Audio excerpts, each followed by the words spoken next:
3 ప్రశ్నలున్నాయి. మొదటిది ఏమిటి? మహాశత్రుతమః కో కః వా శత్రోర్ మహాశత్రుతమః. శత్రువులకి గొప్ప శత్రువు అనాలి ఇప్పుడు.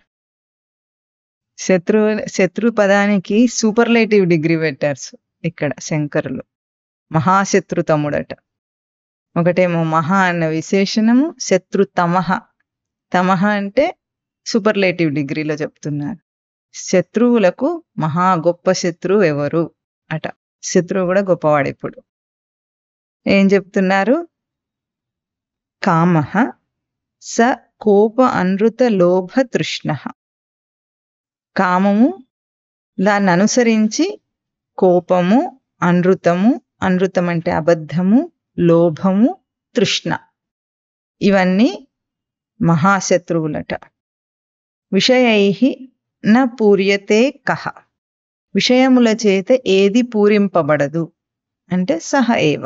పైన చెప్పిన ఈ కోపమే కామమే విషయముల చేత పూరింపబడదు. పైన చెప్పిన ఈ కామం విషయముల చేత పూరింపబడదు అంటే ఎప్పటికీ కూడా తృప్తి చెందదు అనర్థం. దుఃఖమూలం కిం? మమతాభిధానం. మమత అని పిలవబడేది దుఃఖానికి మూలం. సూటిగా ప్రశ్నలు, సూటిగా సమాధానాలు, సింపుల్గా అందరికి అర్థమైపోయింది. మనకు అర్థమైపోయింది కదా. జన్మ సరిపోదు ఇది అర్థం చేసుకోవడానికి.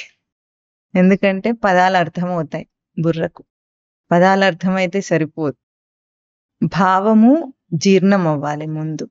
జీర్ణమై అది తనకు జీవిత సత్యంగా కావాలి.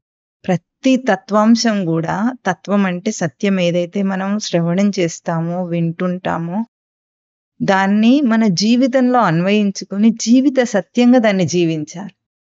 ఇప్పుడు మనిషి, ఒక మామూలు మనిషి ఏమనుకుంటాడు? తను ఎట్లా బ్రతుకుతున్నాడు అంటే ఏమనుకుంటాడు? ఊపిరి పీల్చుకోవటం వల్ల బ్రతుకుతున్నా అనొక సహజ అనుభూతి ఎట్లా ఉంటుందో అట్లా తత్వం చేత బ్రతుకుతున్నాను అన్న సహజ స్థితి రావాలి జీవుడికి.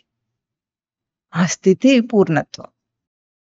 కనుక వింటే, చదివితే అర్థమైతే, వింటే అర్థమైతే సరిపోదంటుంది శాస్త్రం. కాబట్టే ఇన్నిన్ని గ్రంథాలు మనం మననం చేస్తూ ఉంటాము. మాటి మాటికి అవే అంశాలు తీసుకొని మననం చేస్తుంటాం.